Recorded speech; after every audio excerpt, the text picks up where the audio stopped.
जय हिंद। तो कैसे हो मेरे एमजे परिवार के दोस्तों। आशा करता हूँ कि सब एकदम फिट एंड फाइन होंगे और होना भी चाहिए फिट एंड फाइन। तो आज की इस वीडियो में मैं आपको बताऊंगा कि आप कांस्टेबल में भर्ती होने के बाद, कोई भी कांस्टेबल में भर्ती होने के बाद उसके रास्ते बंद नहीं होते। वो खुद को प्रमोट कर सकता है, एग्ज़ाम देकर आगे निकल सकता है, कोर्स करके आगे निकल सकता है। तो मैं उन सभी दोस्तों को कहना चाहूँगा कि जो 10th पास कर चुके हैं उनके पास भी ऑप्शन है, जो ग्रेजुएशन कर चुके हैं उनके पास भी बहुत ही बेहतर ऑप्शन है फौज में भर्ती होने के बाद। आप ही मत मानना कि कांस्टेबल में भर्ती होगा तो आप कांस्टेबल रह जाओगे।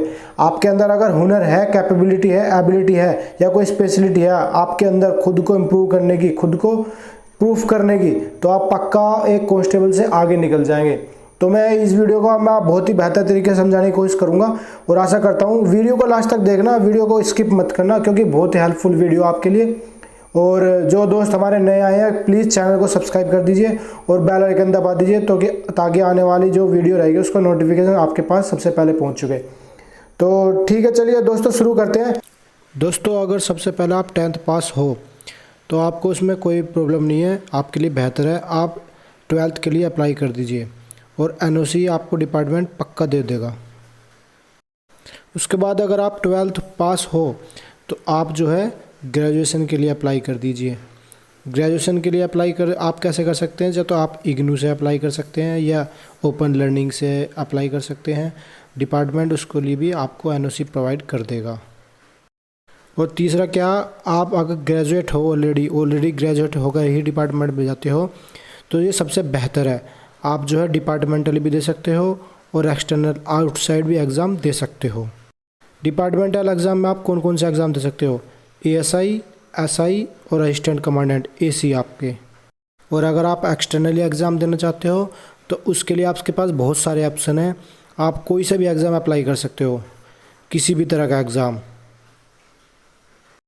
सेकंड कंडीशन क्या आपकी दोस्तों, सेकंड कंडीशन ये है कि आप एक्सटर्नल एग्ज़ाम दे सकते हो, यानी कि बाहर से आप एग्ज़ाम दे सकते हो, डिपार्टमेंटल एग्ज़ाम से बाहर से भी। उसके लिए कंडीशन यही है कि आप अगर एक ग्रेजुएट हो तो किसी भी स्ट्रीम से BBA, BCSC, BCom, BTech कोई सी भी स्ट्रीम से आपने ग्रेजुएट कर रखा तो आपको जो है कुछ भी नहीं करना है। आप खाली NOC के लिए अप्लाई कर दीजिए किसी भी एग्ज़ाम के लिए, कभी भी, एनी टाइम।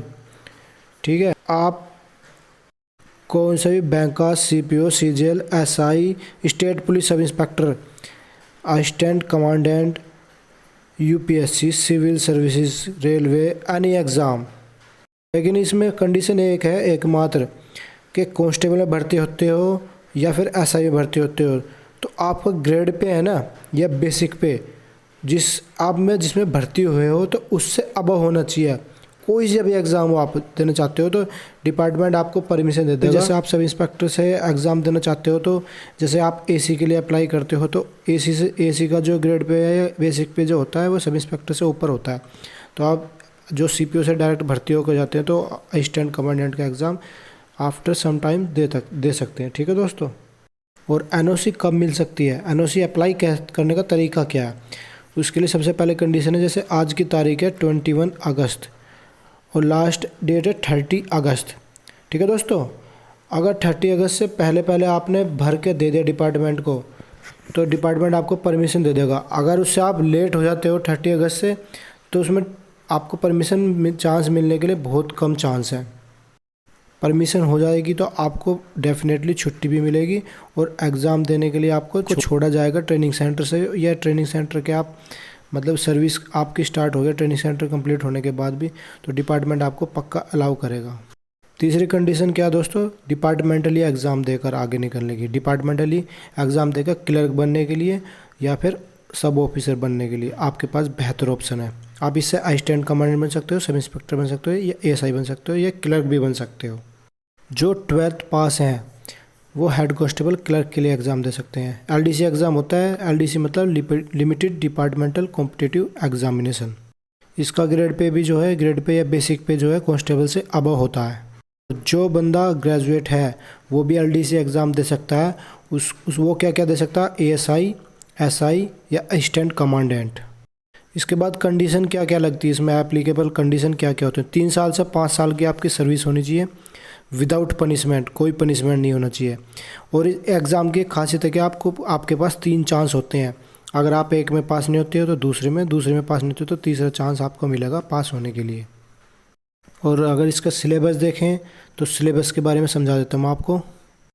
अगर हम हेड कांस्टेबल क्लर्क की बात करें तो सेम सिलेबस ऐसा आएगा जैसे एसएससी जीडी का पेपर आता है, लेकिन उसके अलावा आपको बस एक्स्ट्रा टाइपिंग नॉलेज होनी चाहिए। जिसके पास टाइपिंग नॉलेज है वो पक्का इस बंदा जो है इस एग्ज़ाम को आराम से निकाल देगा। आई एम डेफिनेटली श्योर, मैं कह सकता हूँ।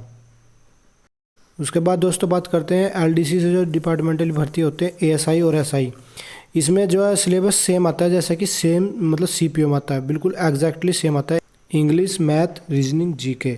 और इसकी सेकंड कंडीशन क्या है कि ये एक ही एग्ज़ाम होता है, ये सीपीओ की तरह 2 एग्ज़ाम नहीं होते, एक ही एग्ज़ाम होता है। थर्ड कंडीशन इसमें आपको इसमें हर सब्जेक्ट में जो है ना 50% यानी 50% जो क्वालिफाइंग मार्क्स जो आपको लाने ही पड़ेंगे, तभी इसमें आप क्वालिफाई कर सकते हो। उसके बाद फिजिकल की बात करें तो फिजिकल बिल्कुल ऐसा जैसा दोस्तों सीपीओ के एग्ज़ाम में होता है।